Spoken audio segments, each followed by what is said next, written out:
지금 출애굽기 18장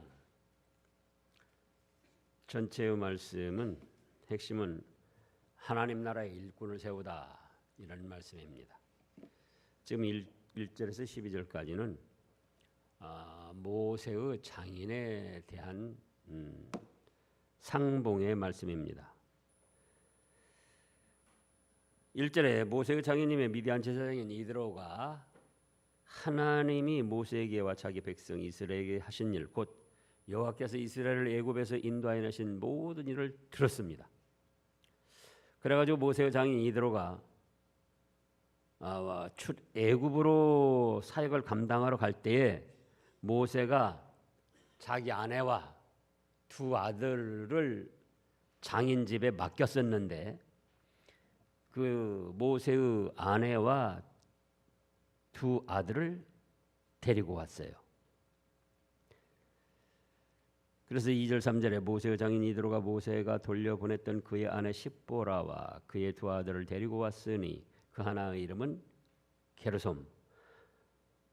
이는 이방에서 내가 나그네가 되었다 그런 뜻으로 아들 이름을 게르솜이라 했고, 또 하나의 이름은 엘리에셀이라 했는데 이는 내 아버지 하나님이 나를 도우시고 구원하셨다 이런 뜻으로 엘리에셀이라 이름을 지었습니다. 그러니까 큰아들 낳을 때 게르솜 내가 이방에서 나그네가 되었다. 거기서 끝난 것이 아니고, 그렇지만 하나님이 나를 도우셔서 구원해 주셨다. 이렇게 아들 이름을 짓는데도 하나님께 영광을 돌리는 그런 이름으로 지었습니다. 5절부터 보면 또 모세의 장인 이드로가 모세의 아들들과 그 아내와 더불어 광야에 들어와 모세에게 이르니 곧 모세가 하나님의 산에 지친 곳이라. 그가 모세에게 말을 전하되 네 장인 나 이드로가 네 아내와 그와 함께한 그 두 아들과 더불어 네게 왔다. 모세가 나가서 7절 읽어보시자고요. 모세가 나가서 그 장인을 맞아 절하고 그에게 입맞추고 그들이 서로 문안하고 함께 장막에 들어가서, 자, 모세는 이스라엘 백성들 전체를 인도하는 지도자요 하나님이 귀하게 쓰시는 능력의 종이었습니다. 그러나 인간적으로 자기 장인이 왔을 때에 어떻게 했죠? 나가서 그의 장인을 영접하고 그 다음에 어떻게 했습니까? 절을 했어요.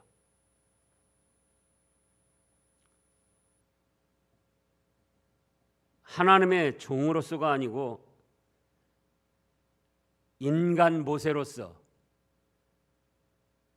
자기의 장인 이드로에게 나가서 영접을 하고 또 입을 맞추고 절을 했어요.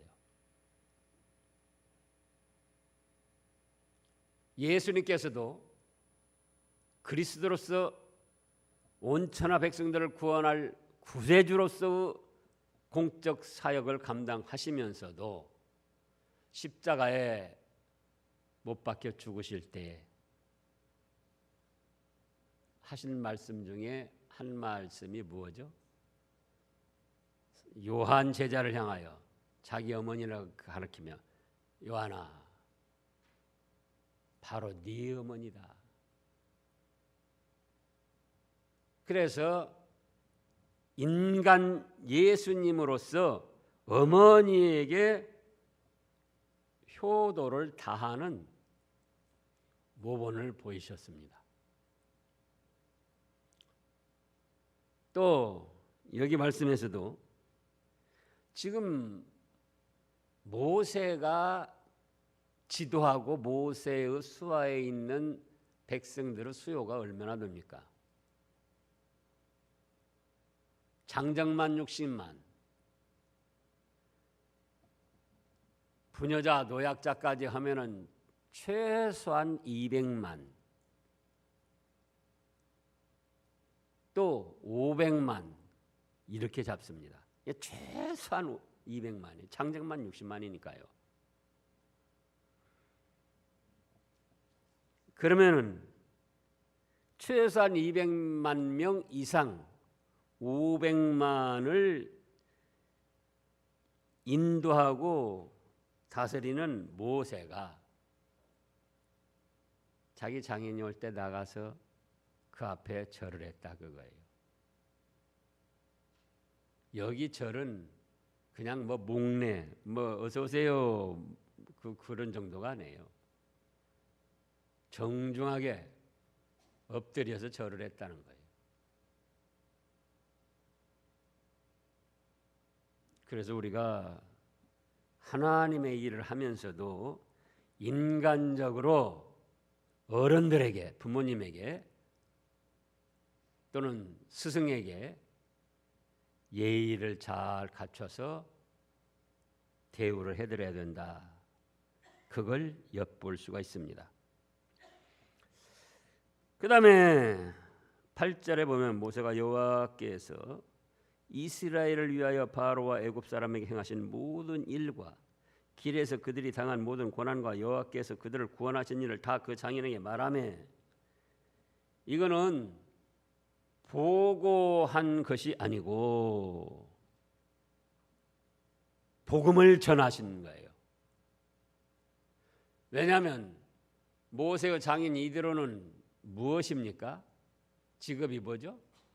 그도 제사장이에요. 그런데 어디 제사장입니까? 하나님의 제사장이 아니고 미디안 광야 미신을 섬기는 제사장이에요. 그렇기 때문에 모세가 자기 장인을 구원하기 위해서 하나님의 전능하신 역사와 베풀어 주신 사랑과 은혜를 전한 거예요. 다시 8절을 보면 모세가 여호와께서 이스라엘을 위하여 바로와 애굽 사람에게 행하신 모든 일과 길에서 그들이 당한 모든 고난과 여호와께서 그들을 구원하신 일을 다 그 장인에게 말했다. 이건 뭘 한 거라고요? 복음을 전한 거다. 전능하신 하나님의 역사, 장인어른도 미디안 미신 섬기는 제사장이지만은 우리 하나님의 능력과 사랑과 그 역사심을 믿어야 됩니다. 복음을 전했어요. 그랬더니 9절입니다. 이대로가 여호와께서 이스라엘에게 큰 은혜를 베푸사 애굽 사람의 손에서 구원하심을 기뻐하여 이대로가 이르되 10절 읽어보시자고요. 이대로가 이르되 여호와를 찬송하리로다. 너희를 애굽 사람의 손에서 바로 손에서 건져내시고 백성을 애굽 사람의 손 아래서 건지셨도다. 이제 내가 알았도다. 여호와는 모든 신보다 크심으로 이스라엘에게 교만하게 행하는 그들을 이기셨도다. 이제 내가 알았도다. 누구 복음을 듣고요? 모세가 전해주는 하나님의 전능하신 역사와 사랑과 베풀어 주신 은혜를 듣고, 아하, 나는 내가 섬기는 신이 최고인 줄 알았더니 그게 아니었구나. 모세가 섬기는 신, 이스라엘 백성들이 섬기는 신 여호와, 그 하나님은 모든 신보다 크시고 뛰어나신 하나님이시구나. 그래서 고백을 하고 믿음을 고백을 한 거예요 이제. 그리고 12절에 모세의 장인 이드로가 번제물과 희생제물들을 하나님께 가져오매 아론과 이스라엘 모든 장로가 와서 모세의 장인과 함께 하나님 앞에서 떡을 먹고 믿음의 교제를 나누었습니다. 그래서 이렇게 믿은 사람은 믿은 것에 대한 고백과 믿음에 따르는 행위가 또 뒤따라오는 겁니다. 분명히 11절에서 그랬잖아요. 여호와는 모든 신보다 크시도다. 그렇게 믿으니까 이제는 미신 섬기는 제사장이 그런 제사를 안 드리고 하나님께 제사 드리기 위하여 번제물 또 희생제물을 가져와서 하나님을 섬기고 믿음의 교제를 나누었습니다. 그래서 오늘날 우리들도 인간적으로 부모님들에게 또 어른들에게 잘해야 되지만은 그거에서 끝나면 안 돼요. 그럼 뭘 해야죠? 복음을 전해야지 돼요. 복음. 친척 어른들에게도 그들이 미신을 섬기고 헛된 것을 섬긴다 할지라도 그들을 무시하거나 그들하고는 상종할 수 없다는 것이 아니고 인간적인 예를 갖춰서 잘 섬기면서 복음을 전해야지 돼요. 그래서 미신 섬기는 가족들 중에 어른들이나 친척들이나 그 부모님들이 아하, 네가 섬기는 신이 참으로 하나님이시고 모든 신 위에 뛰어나구나. 나도 가서 예배를 드려야겠다. 나도 하나님을 섬겨야겠다. 이런 구원의 역사가 일어날 수 있도록 해야 됩니다. 이미 믿으시는 부모님은 어떻게 해야 되겠는가? 믿으시는 어른들은 더 잘 믿을 수 있도록 자손들의 도리를 다하는 겁니다. 어떻게 할 수 있도록요? 더 잘 믿을 수 있도록. 그 다음에 이제 13절 말씀부터 보면은 하나님의 나라 이스라엘 교회의 일꾼들을 세우게 됐습니다. 이제 13절부터 27절까지인데요. 이튿날 모세가 백성을 재판하라고 앉아있고 백성은 아침부터 저녁까지 모세 곁에 서 있습니다. 그걸 모세의 장인이 보았어요. 장정만 자그마치 몇십만이에요? 60만. 그런데 그 이스라엘 백성들의 시시비비를 가려주고 말씀을 가르쳐주고 지도할 사람이 현재적으로 모세 한 사람뿐이었어요.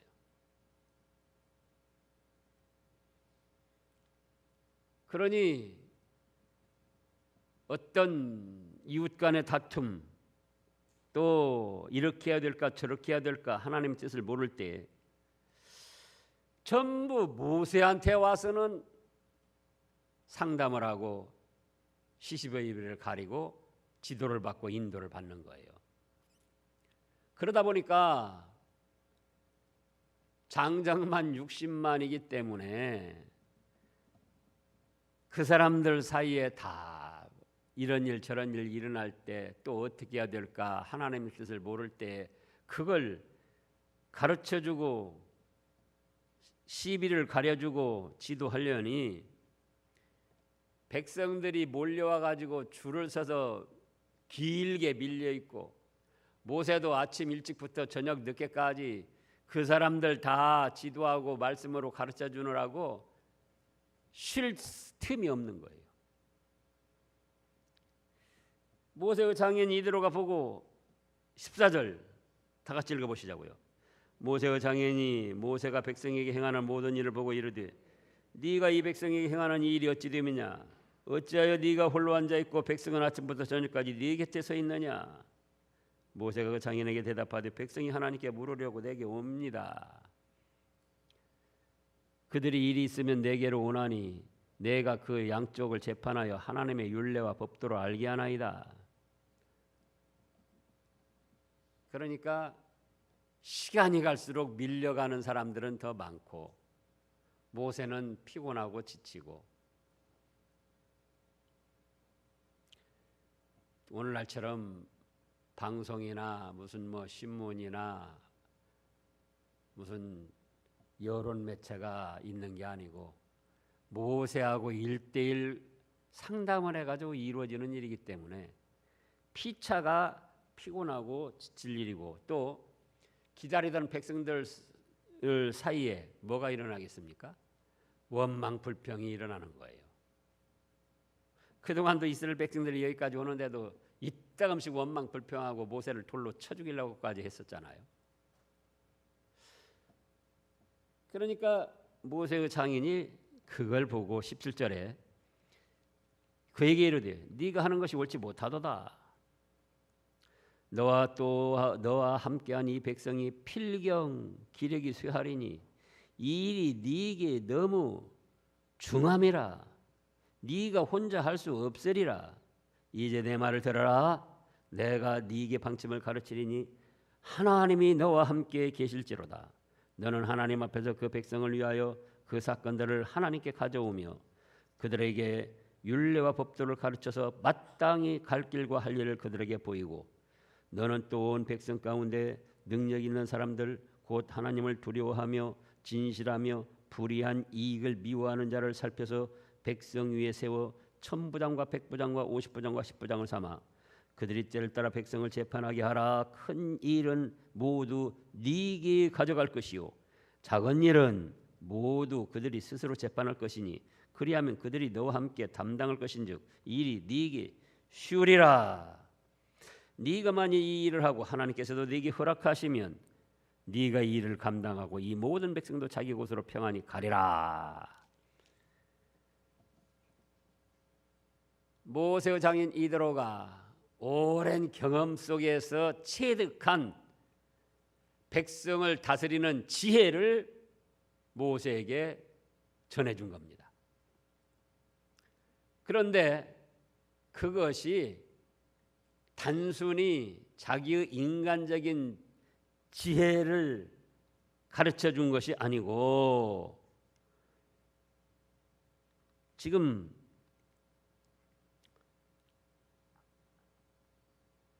19절에 이제 내 말을 들어라. 네가 네게 방침을 가르치리니 내가 가르치는 방침 그대로 따라라. 그게 아니고 하나님이 너와 함께 계실지로다. 누가 함께 계셔요? 내가 가르쳐 주지만 내가 말해 주지만 하나님이 너와 함께 하셔야 되고 그 다음에 23절 읽어보시자고요. 네가 만일 이 일을 하고 하나님께서도 네게 허락하시면 네가 이 일을 감당하고 이 모든 백성도 자기 곳으로 평안히 가리라. 자기가 오랜 경험 속에서 백성들을 다스릴 수 있는 지혜를 터득한 것이지만 그렇다 할지라도 하나님이 너와 함께 하시지 않고 하나님이 이 일을 허락하지 아니하신다면 이건 내 말이 쓸데없다. 그런 뜻이에요. 그러니까 미시 섬기던 제사장 모세의 장인 이드로가 확실하게 하나님께 대한 믿음에 선 것입니다. 하나님이 너와 함께 계셔야 된다. 아무리 내가 경험을 통한 지혜를 가르쳐줘도 말해줘도 하나님이 함께 하시지 않으면 뭐가 없다? 소용이 없다. 또 나는 나대로 오랜 경험을 통해서 깨달은 지혜지만 하나님이 허락해 주시지 않는다면 나의 지혜, 나의 경험에서 나온 이런 좋은 생각들도 다 쓸데가 없다. 그거예요.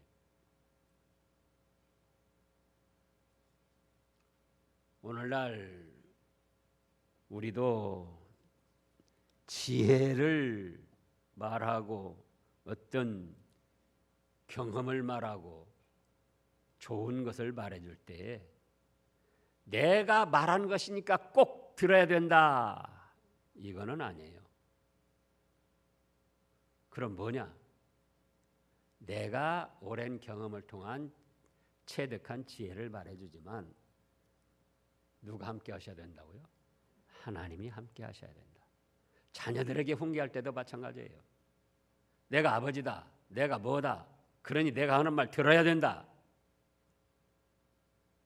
하나님이 너와 함께 하셔야 된다. 그리고 하나님이 이 일을 허락하셔야 된다. 그걸 위해서 기도해주고 살펴주고 권면하는 거예요. 그랬더니 하나님께서도 기쁘게 받아주셨고 모세도 장인의 말대로 그대로 했습니다. 그거예요. 내가 네 장인이고 오랜 경험을 통해서 내가 지금 체득한 것인데 네가 이 말을 꼭 들어야 된다. 아니라고요. 누가 함께 하셔야 된다고요?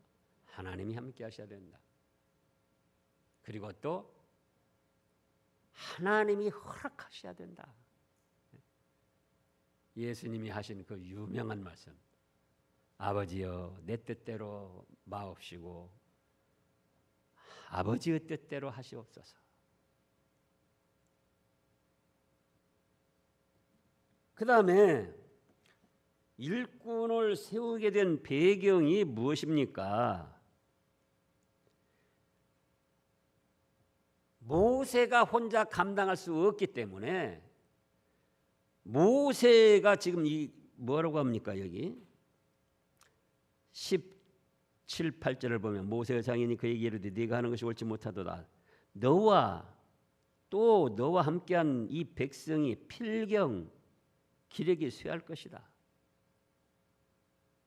그럼 여기는 무슨 말씀입니까? 모세를 위하고 백성들을 위해서 일꾼들을 지금 세우는 거예요. 누구를 위해서요? 근원적으로는 하나님의 뜻을 위해서지만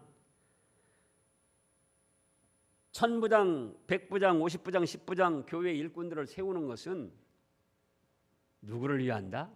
인간적으로 모세를 위하고 백성들을 위해서 교회 직분자들을 세우는 것이라 말씀이에요. 직분자들이 권세를 쓰라고 세우는 것도 아니고 또 직분자들이 교인들의 원망 불평을 대변하라고 하는 것도 아니고 지금 일어나고 있는 원망 불평 바람직하지 않은 일들을 모세 혼자 감당할 수 없기 때문에 직분자들을 세워서 원망 불평이 일어날 수 있는 소지를 해결하고 모세를 위하고 백성들을 위하라고 직분자들을 세운 것이다. 이거는 신약에서도 마찬가지입니다. 우리가 자칫 오해를 할 수가 있습니다. 사도행전 6장을 보겠습니다. 사도행전 6장. 거기 초대교회에 최초로 7 집사를 세웁니다. 그런데 이때 당시 초대교회 7 집사는 오늘날 장로들보다도 뛰어난 집사들이에요. 이때 당시 장로가 세워지지 않은 때에 사도와 함께한 교회의 직분자들이에요.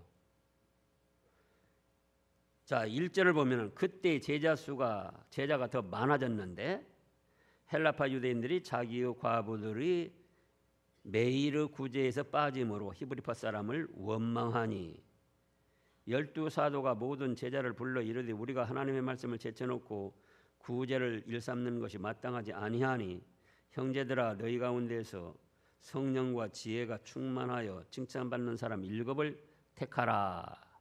우리가 이 일을 그에게 맡기고 우리는 오로지 기도하는 일과 말씀 사역에 힘쓰리라 하니. 자, 이때 당시도 믿는 사람의 수가 기하급수적으로 늘어났었습니다. 그냥 몇백 명, 몇천 명 이렇게 됐는데 문제가 생긴 것이 아니고 수십만으로 불어난 거예요. 단 한두 달 사이에. 자, 살펴보겠습니다. 지금 사도행전 2장을 보겠습니다. 2장. 교회 직분자들을 무엇 때문에 세웠느냐? 세운 원인이 뭐냐? 2장 41절. 2장 41절. 그 말을 받는 사람들은 세례를 받음에 이날에 신도 수가 3,000이나 더하더라. 하루에 3,000명이 세례받고 신자가 됐어요. 이 전에도 지금 신자들이 있었지만 또 2장 47절 하나님을 찬미하며 또 온 백성에게 칭송을 받으니 주께서 구원받는 사람을 날마다 더하게 하시더라.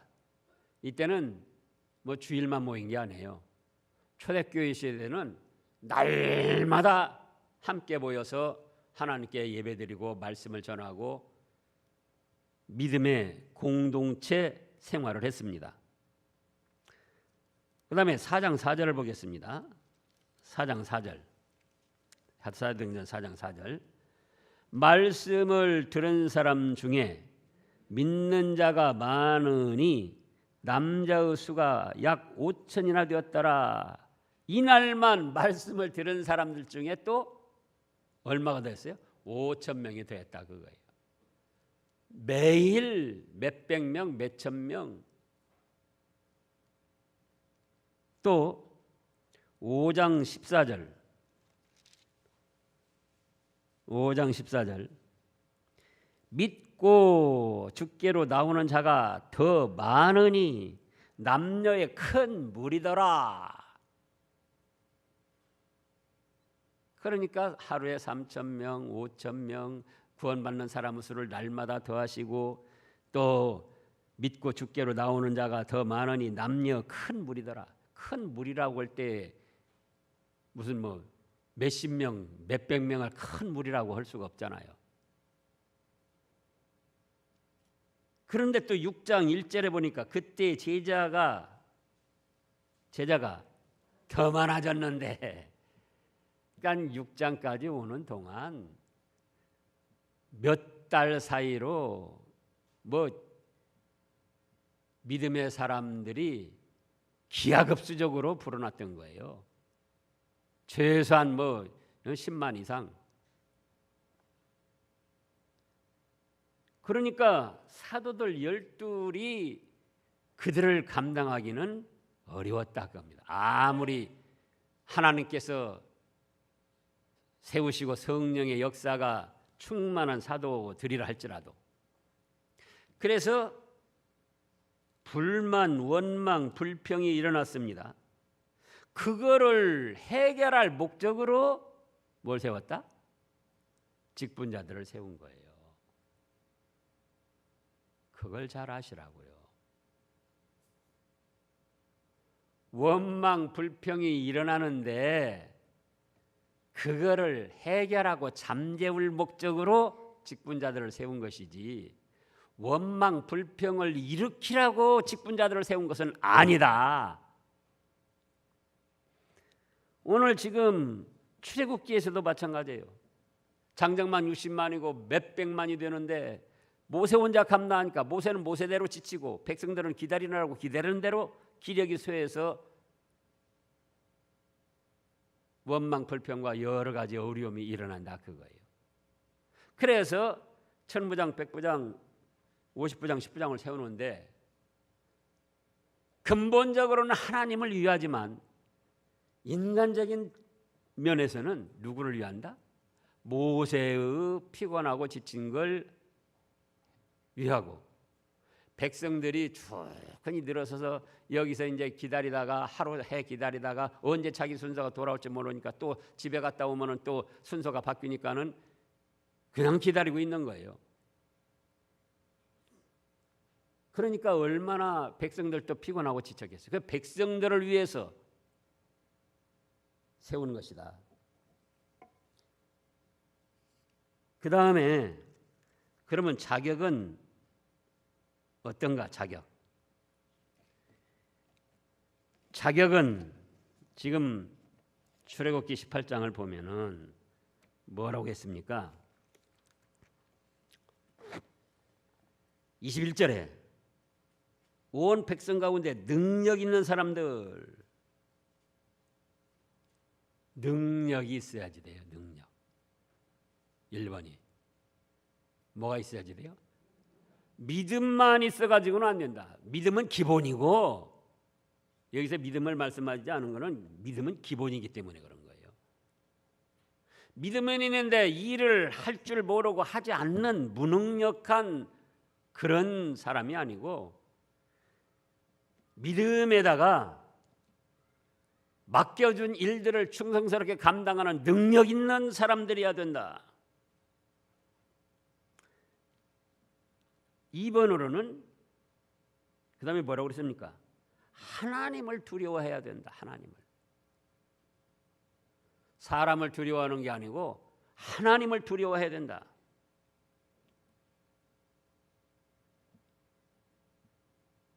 눈에 보이지 않지만 하나님이 불꽃 같은 눈으로 살피시는 줄 알고 하나님을 두려워하는 자. 그다음에 3번으로는 진실한 자. 거짓말 슬슬하고 그러면 안 된다. 진실해야 된다. 3번. 4번으로는 불의한 이익을 미워하는 자를 살펴서 세워라. 정당하게 노력하고 정당한 방법으로 정당한 일을 하고 소득을 거두는 사람들, 그들을 세우라는 거예요. 그래서 1000부장, 100부장, 50부장, 10부장을 삼아라. 그런데 여기서 그 다음에 어떻게 일할 것인가? 그것도 또 말씀을 하셨어요.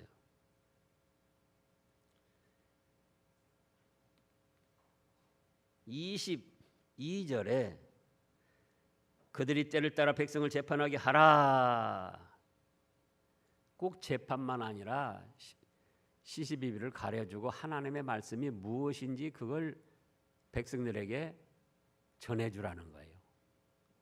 그런데 큰 일은 22절에 뭐라고 했습니까? 모두 네게 가져가라.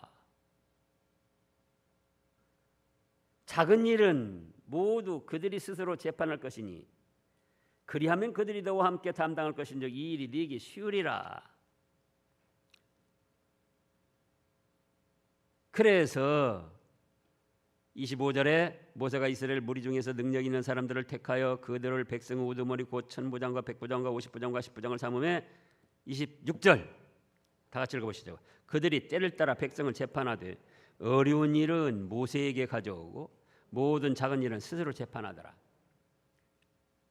직분자를 세웠다고 1000부장을 세우고 100부장 50부장을 세웠다고 그래서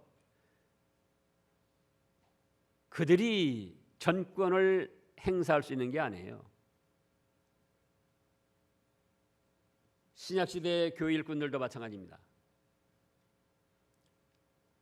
그러면 어떻게 하냐? 적은 일들은 직분자들이 다 해결을 하라는 거예요.